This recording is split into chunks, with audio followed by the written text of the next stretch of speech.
Assalamualaikum warahmatullahi wabarakatuh. Di hari ini kita masuk ke pertemuan 21.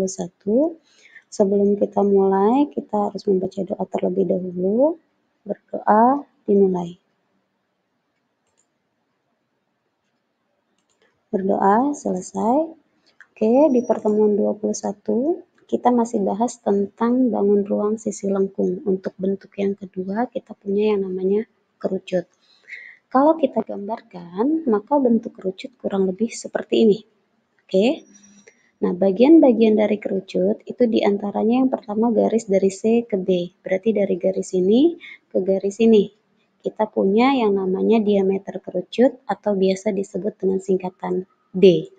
Yang kedua, itu ada dari C ke D atau B ke D. Itu namanya sama. Ini pernah kita bahas di pertemuan sebelumnya. Setengah dari diameter, maka kita sebut sebagai jari-jari kerucut atau disingkat dengan huruf R. Nah, yang ketiga, kita punya yang dari A ke C atau dari A ke B, garis yang berada di tengah. Nah, ini namanya garis pelukis atau disebut dengan huruf S. Yang terakhir, kita punya A ke D, itu disebut sebagai tinggi kerucut atau disebut T. Pintar. Nah, berikutnya kita punya yang namanya jaring-jaring kerucut. Sama seperti tabung yang kemarin, kalau kerucut itu kita buka, ini bentuk kerucut, kita potong-potong, maka kita akan mendapatkan dua bagian seperti ini. Ini namanya selimut, yang ini namanya alas. Oke, kalau tabung punya 3 bagian, kalau kerucut hanya punya 2 bagian, hanya punya selimut dan punya alas. Oke, nah untuk rumusnya ini di sini sama, kurang lebihnya sama seperti kemarin. Oke, kita lanjut saja. Berikutnya, dalam kerucut kita akan kenal yang namanya rumus Pitagoras. Untuk apa? Nanti di dalam soal baru saya jelaskan. Nah, sekarang saya mau bahas dulu yang namanya rumus Pitagoras. Ini pernah dibahas waktu di kelas 8. Kamu perhatikan gambar kerucut. Ketika gambar ini kita potong dari A ke D ke B, maka kamu akan menemukan satu segitiga siku-siku. Kalau kita gambarkan ulang, saya taruh di sini. Saya ganti hurufnya jadi P, Q, sama R. Gitu kan ya? Oke, nah dalam segitiga siku-siku, dalam rumus Pitagoras, kita mengenal 3 sisi. Pertama sisi miring, atau kita singkat dengan M, biar gampang. Yang kedua, kita punya yang namanya sisi berdiri, kita singkat dengan B. Yang terakhir, kita punya namanya sisi tidur, atau kita singkat sebagai T. Pertanyaan saya, mana sisi miringnya? Atau dalam gambar ini, huruf apa yang menyatakan sisi miring? Oke, kita punya sisi QR. Ini gambarnya miring kan? Nah, QR ini biasanya dalam kerucut itu adalah sisi garis pelukis atau sisi miring yang ini. Tadi singkat sebagai S. Nah, sisi berdiri atau B kamu lihat kembali pada gambar, kira-kira huruf apa? Pintar, kita punya PR atau RP. Dalam kerucut biasanya disebut sebagai tingginya. Nah, yang terakhir sisi tidur berarti yang mana? Berarti peki atau peki ini biasa disebut dengan jari-jari kerucut. Sampai sini paham ya? Oke, kita lanjutkan kembali. Berikutnya, kita akan mencari atau rumus-rumus yang akan kita gunakan ketika mencari bagian-bagian tersebut. Nah, ketika kalian mencari sisi miring atau sisi M, itu adalah B pangkat 2 ditambah T pangkat 2. Berarti berdiri pangkat 2 ditambah tidur pangkat 2. Kalau sisi berdiri, maka M pangkat 2 dikurang dengan T pangkat 2. Nah, sisi tidur, maka M pangkat 2 dikurang B pangkat 2. Kalau kalian lebih mudah lagi, kalian singkat. Mencari sisi miring berarti BT. Kalau mencari sisi berdiri berarti mati. Kalau sisi tidur berarti mabok. Ingat ya, miring BT, berdiri mati, tidur mabok. Itu lebih mudah kalian gunakan atau kalian ingat ketimbang kalian hafalkan rumus tersebut. Oke ya, kita lanjut. Saya punya contoh soal seperti ini. Di sini ada rumusnya, saya sengaja taruh di sini biar kita lebih mudah. Sebuah kerucut memiliki panjang garis pelukis 8 cm dan panjang diameternya 14 cm. Maka tentukan yang pertama, berapa luas selimutnya? Yang kedua, berapa luas permukaan kerucutnya? Oke, yang pertama kita cari apa? Yang diketahuinya apa?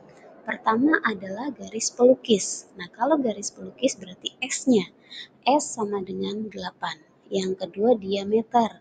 Diameter itu adalah D, itu 14.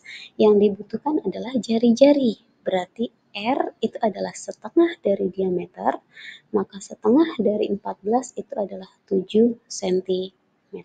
Sampai sini paham ya? Kita jawab dulu yang pertama, yang ditanya adalah luas selimut. Nah, luas selimut di sini adalah Pi kali R dikali S. Nah, tinggal kalian masukkan angkanya. Pi-nya 22/7, R-nya adalah 7, S-nya adalah 8. Ada yang bisa dibagi enggak? Ada. Yang mana? 7 bagi 7 hasilnya 1. 22 dikali 1, 22. 22 dikali 8 hasilnya 176 cm persegi. Oke, sampai sini masih mudah ya. Oke, kita lanjutkan. Berikutnya ada kayak gini. Oke, paham ya? Ada luas permukaan Pi kali R, R tambah S. Pi-nya itu 22/7, R-nya itu 7, S-nya itu 8. Berarti tinggal tambahkan 7 ditambah 8, 15. 7 bagi 7, 1. 22 kali 1, 22. Berarti kalian tinggal kalikan. 22 dikali 15. Maka hasilnya 330 cm persegi. Sampai sini mudah ya. Oke. Berikutnya, saya punya soal seperti ini. Sebuah kerucut memiliki panjang jari-jari 6 cm, tingginya 8 cm, yang ditanya adalah luas permukaan kerucut. Nah, kalau kita gambarkan, kerucut ini kurang lebih seperti ini. Jari-jari 6 berarti dari D ke B itu 6, tingginya adalah 8 cm dari A ke D. Gitu ya. Nah, kalau kita gambarkan, kita keluarkan, maka kurang lebih gambarnya di sini. A, D, B. A ke D itu 8, D ke B itu 6. Yang kita harus cari apanya? Nah, lihat yang ditanya adalah luas permukaan. Ketika luas permukaan kita perlu S. S itu adalah sisi miringnya. Maka gunakanlah rumus Pythagoras. Seperti apa? Kita lihat ke sini. Oke, kita lanjutkan. Yang akan kita cari adalah pertama, bagaimana sisi miringnya. Nah, untuk mencari sisi miring berarti kita harus mencari BT-nya. Berarti akar dari 8 pangkat 2 ditambah 6 pangkat 2. Berdiri tambah dengan tidur. Kalau 8 pangkat 2 itu artinya 8 kali 8, 6 pangkat 2 artinya 6 kali 6. Maka kalian punya nilai 8 pangkat 2, 64. 6 pangkat 2 itu 36. Maka kita punya M itu akar dari 100. Berapa akar dari 100? Maka akar 100 itu adalah 10. Nah, 10 inilah yang kita akan sebut sebagai garis pelukis atau si S. Dalam soal yang ditanya adalah luas permukaan. Nah, di sini ketika luas permukaan, rumus yang digunakan adalah Pi kali R, R tambah S. V yang kita pakai 3,14, R-nya adalah 6, jari-jari di sini. Berikutnya S-nya adalah 10. Berarti 3,14 dikali 6 itu 18,84.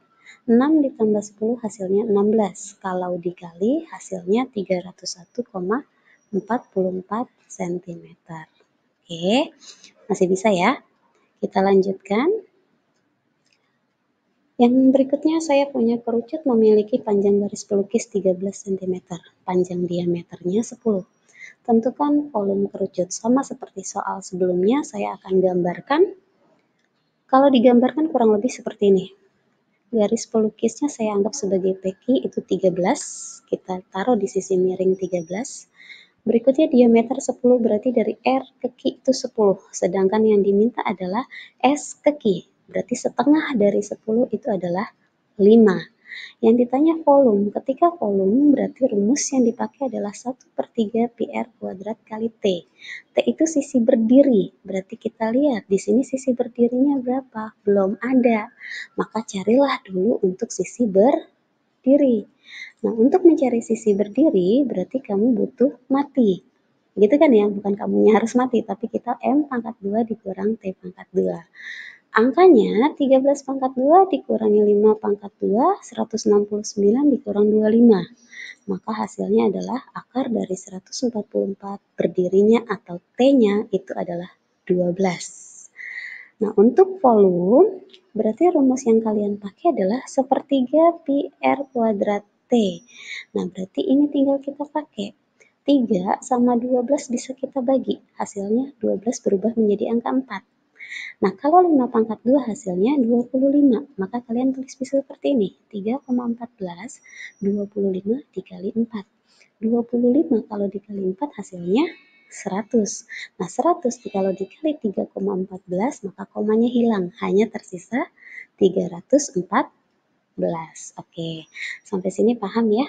Oke, kalau udah paham, sekian materi dari saya. Kurang lebihnya saya mohon maaf. Assalamualaikum.